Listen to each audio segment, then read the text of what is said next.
And it was so profound because somewhere we touched where everything starts, and that is creation. Beauty song!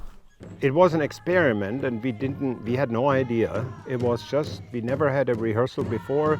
We just got, I contacted them. For sure, they showed up not half an hour before the performance, and I could just, explain them the flow of the oratorio and how I can envision how they can participate with their story of creation. And somehow that just without flaws, that whole thing came together in such a way that it was actually breathtaking for the musicians themselves to experience that. And the ones who were here from the indigenous community, they could not believe the intensity of that joint performance.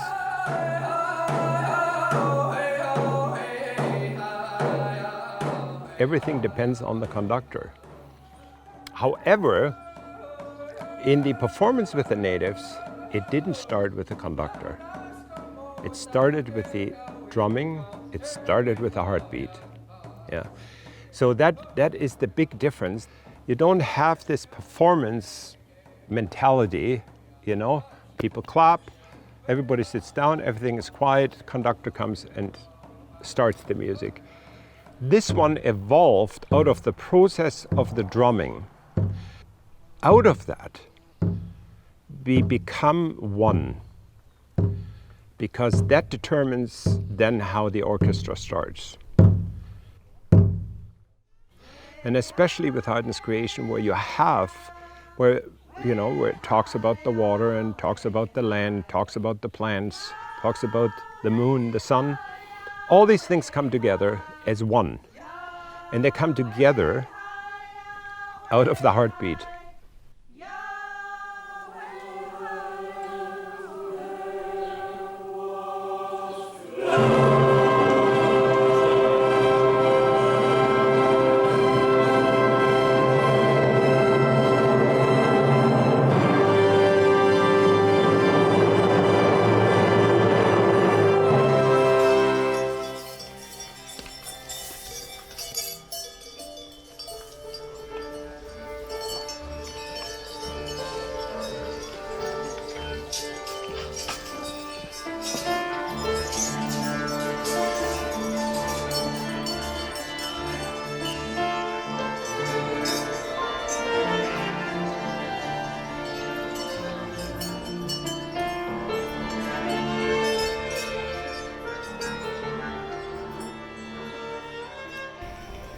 Ani bojo, Mesko Yafkis of Chiki Quackers Nikas and Nando Dan, she cannot know, and my spirit is busy.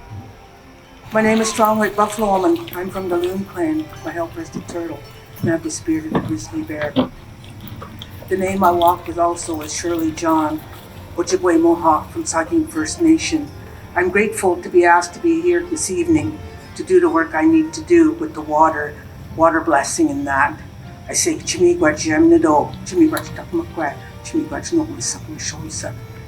you, Creator. Thank you, Mother Earth. Thank you, our ancestors that have gone on. Chimigwach, thank you.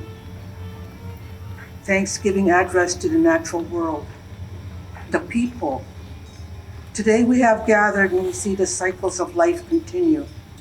We have been given the duty to live in balance and harmony with each other and all living things. So now we bring our minds together as one, as we give greetings and thanks to each other as people. Now our minds are one.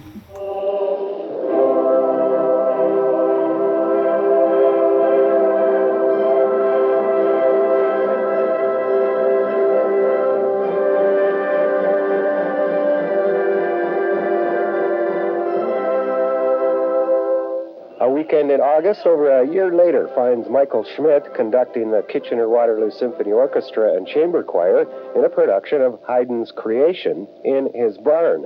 In the production, he included a Toronto-based native drumming troupe.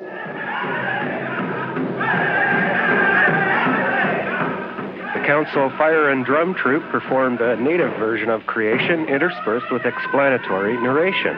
And Haydn's creation is the Christian version taken from the Bible. Can we count from the beginning? 1, 2, 3, 4, 5, 6, 7, 8. Rehearsal time was limited.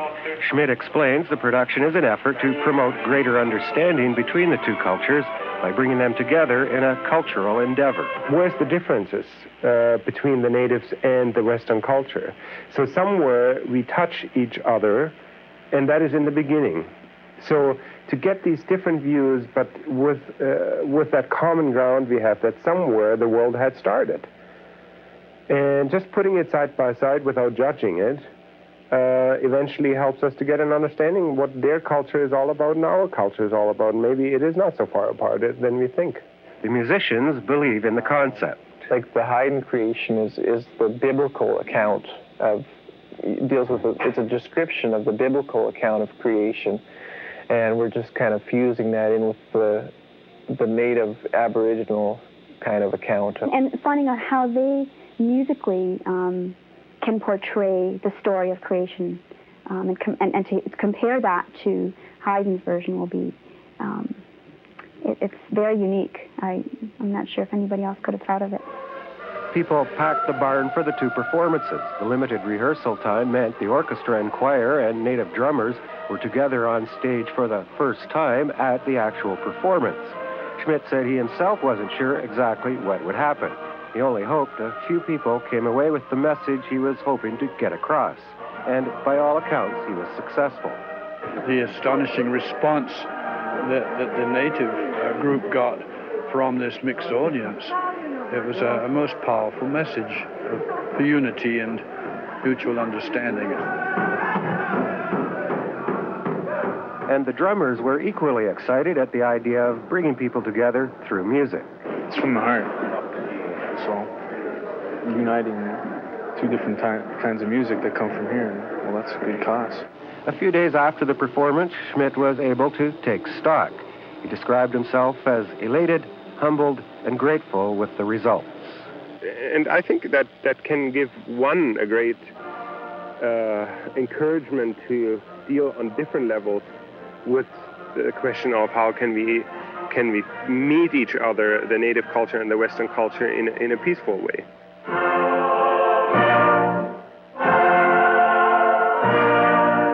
The interesting part is that in 1995, that there didn't seem to be a concern about reconciliation. You know, from a political point of view, reconciliation with the native community. And that wasn't a point for me. For me, it was trying with Symphony in the Barn, trying to start working together in order to understand what actually their spirituality is. And understand that spirituality is to really connect with their culture. Jimino Nanaga the Windaman, Jimino Waban Magni Ginishnabe, Jimino Nondawang Nijinishnabe, Jimino Gano Nagni Ginishnabe, Shko Jimino Wikwak Nijinishnabe. And that means, Creator, bless us this day. Help us to have good thoughts, to see the good in people, to hear the good in their words, to say good things to them so that we can walk together in a good way. The profound, I think, experience was simply that we work together and experience through working together who we actually are and what are we expressing.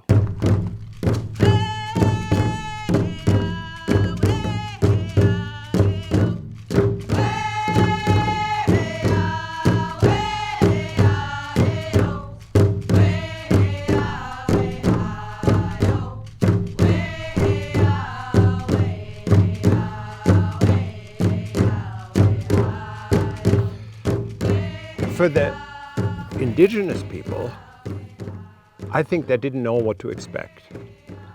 They went totally with the flow and were in awe, actually, how well that fit together. There was not a sense of separation anymore.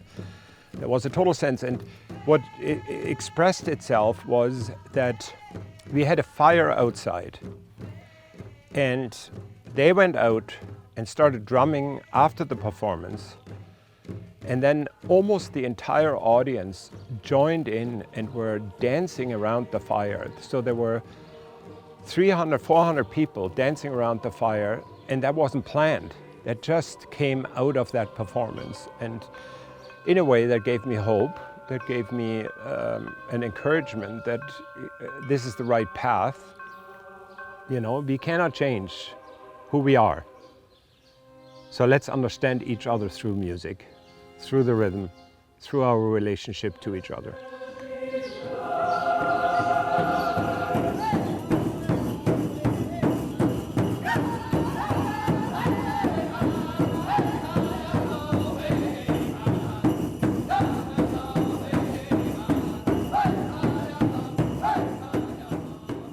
Well, when I look down there, and it says friendship, that was one of the first things when I came from Europe. And for whatever reason, I ended up in 1983 in this place here, before all these new walls came up. And I always had the connection and vision that this would be one place where two cultures could actually celebrate together. And for me, you're a little bit a symbol of, the carrier of the memory of a place. Well, I like to think of myself here in Saugeen First Nation, number 29, the Chippewas of the Saugeen. Here, the amphitheater looking over the mighty Saugeen River, here in our background. The friendship sign has always been there to show our friendship to the non-native people from our native people, and this place here has always been a place of reconciliation for us, as it was for the late Chief James Mason and the Reverend Earl Stokesbury. So that was their first intention of a dream and a vision. And for me, I believe our vision will be carried on stronger when we pass it on to the next generation and we tell them the stories and the history to empower them of who they are, to carry this on so we can all celebrate under one room of prayer, that it wouldn't just be for the United people or the Catholics, it would be all the people to come and celebrate our culture, to appreciate that scenery and to appreciate Creator. Because in a way it wasn't staged, it was lived. And that was really the difference, that there was a down-to-earth experience and creative stream which came out of the moment. And I think that is a key issue in regards how we relate actually to the indigenous culture, that we try to get an understanding. They're not working on trying to rehearse something long term. They're living in the moment, experiencing nature in the moment, experiencing the reality of our surroundings. And so that was kind of a very encouraging first year of working together with them. And that then continued later on when we staged the Mozart's Magic Flute. And we created this story based on the opera of Mozart, how the Western people come over here and come together with the indigenous people, and how the transformation can happen. So that was a groundbreaking performance and interpretation of the Magic Flute.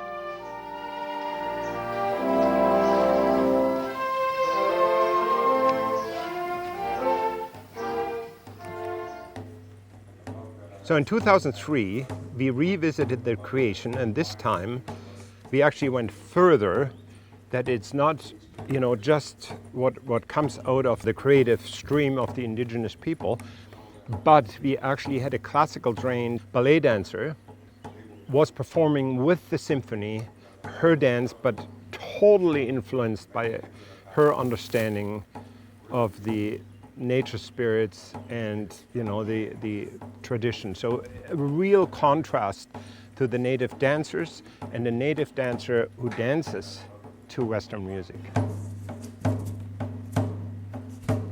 One of the reasons it worked so well, that it actually happened on a farm. So the custodian, let's call it the custodian of the land, as we all are. You know, it's not a question of ownership, but it is, you know, who takes care of the land.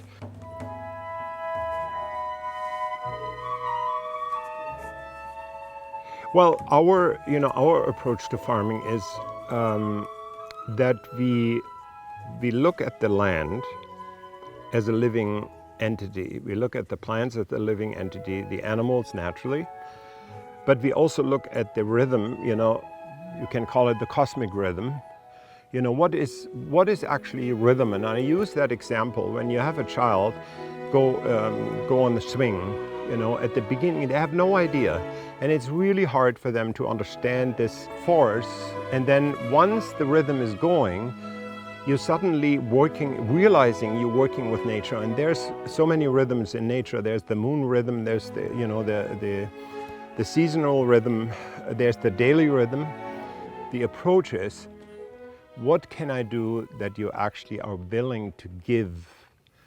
And it's a blessing. So everything which comes from the land is a blessing.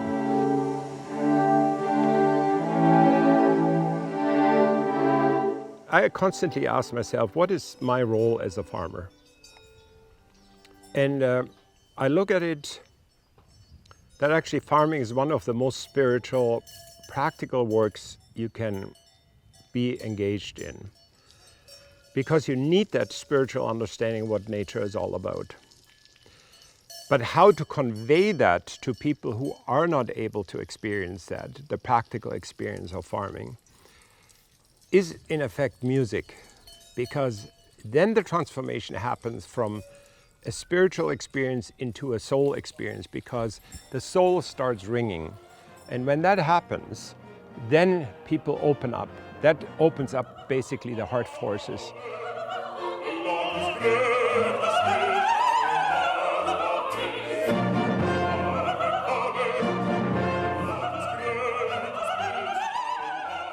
The first thing I did here, Michael and I were standing up on the top and the orchestra was practicing, and I was saying, okay, so I'm used to the opera in the cities like Vienna, Linz, wherever I was singing all around the world, and everything is always, you know, at this and this time this starts, and then we have this and this much, and then we do this. And then I said, Michael, so what's the plan? Like, we can't leave that till the end. And he just said, let the magic happen. That was a big moment for me, because I learned to just lay off and let this music come out that we were doing. Music forces you to actually develop that open soul, the open heart, in order that it can enter your soul. And when that happens, you'd suddenly break down barriers which seem to be the biggest problem to overcome.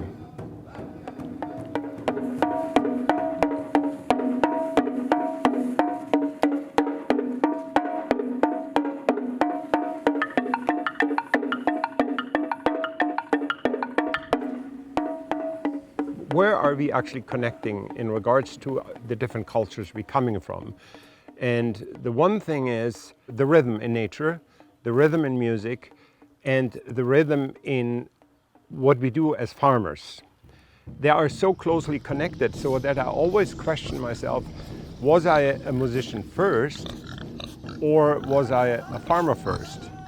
But you cannot separate these things. It's once you have the insight into farming, you get a really good understanding of the inside qualities of music, or the intensity of music, how it expresses and magnifies what is living in, you know, our, you could call it modern music, you know, which depicts the heartbeat.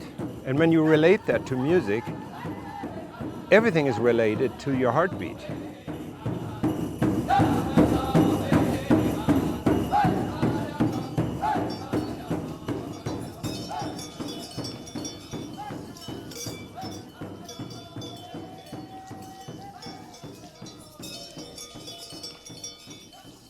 As an orchestra conductor, you have to solve some, you know, kind of conducting issues, rhythmic and change of rhythm and so on, in order to really bring across what needs to be expressed during the interpretation. And you're surprised how often I experience a rhythm in nature which helps me to solve that problem. Yeah. Just the fact of a sunrise in the morning, that you watch a sunrise in silence, yeah, brings out in you, and I said, wow, this is exactly, what you need to experience when we perform the sunrise like Haydn had composed it.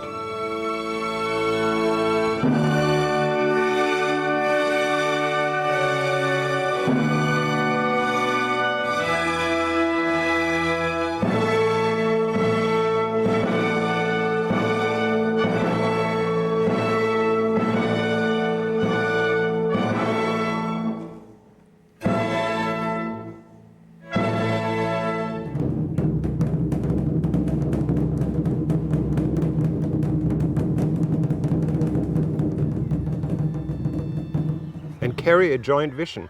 Mm-hmm. This is what I call, real reconciliation, and not politically mandated. Mm-hmm. It is based on a cultural level, that you work together, because actually only through a cultural understanding you actually start a dialogue if you know each other's history. So. Well, the way I look at it too, we talk about reconciliation, but that's not just one side working to have that. And it's partnerships and people like ourselves that come together and stand and support each other. And that we overcome and we make it there. And that is true reconciliation. And then it becomes a spot for all to enjoy. Exactly. And music has always been a part of it. We have drums performing in the amphitheater. We've had numerous theater groups come here. And that's just to start the youth coming in and going back to music and finding that, whether it be a guitar, a flute, or a drum, and giving them those options to go to their fullest potential, and with possibly Symphony in the Barn. And then these are these little moments of light where we understand each other. And I think the performance itself was one of these intimate experiences for everyone, not only for the performers, but for the audience, for the indigenous community, and for the orchestra.